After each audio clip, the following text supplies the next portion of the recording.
Sinukat ang kakayahan ng Campiño Elementary School sa Regional Mid-Year Assessment sa Campiño Elementary School nitong Nobyembre 11 hanggang 12, 2025.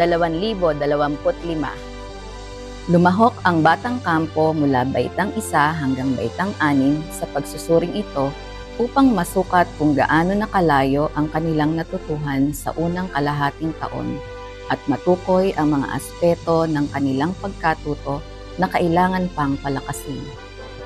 Mahalaga ang assessment na ito dahil ito ang nagsisilbing patnubay para sa guro at mag-aaral upang mas malinaw na makita ang progreso ng bawat bata at maiplano ang mga susunod na hakbang sa ikalawang kalahati ng taon.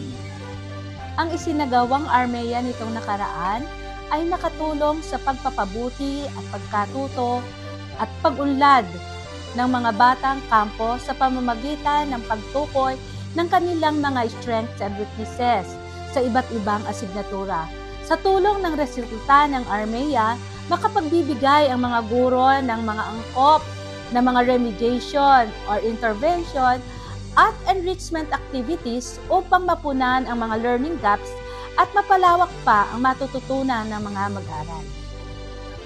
Bukod dito, ang assessment ay nagbibigay rin ng pagkakataon sa mga guro at magulang na magplano ng tamang suporta at estratehiya para sa pag-unlad ng bawat batang kampo. Nakatutulong ito upang mas mapalakas ang kanilang kasanayan sa pagbasa, pagsulat, matematika, at kritikal na pag-iisip na pundasyon sa kanilang pang-akademikong tagumpay.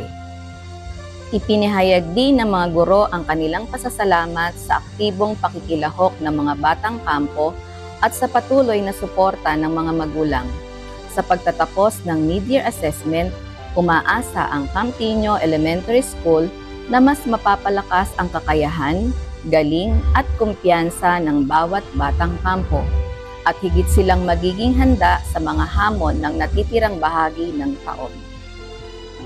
Ako si Gemma C. Abando, Teacher Reporter ng Campiño Elementary School sa pamamatnubay ni Principal 3 Dr. Trinidad G. Beltran, nag-uulat para sa DepEd Hour.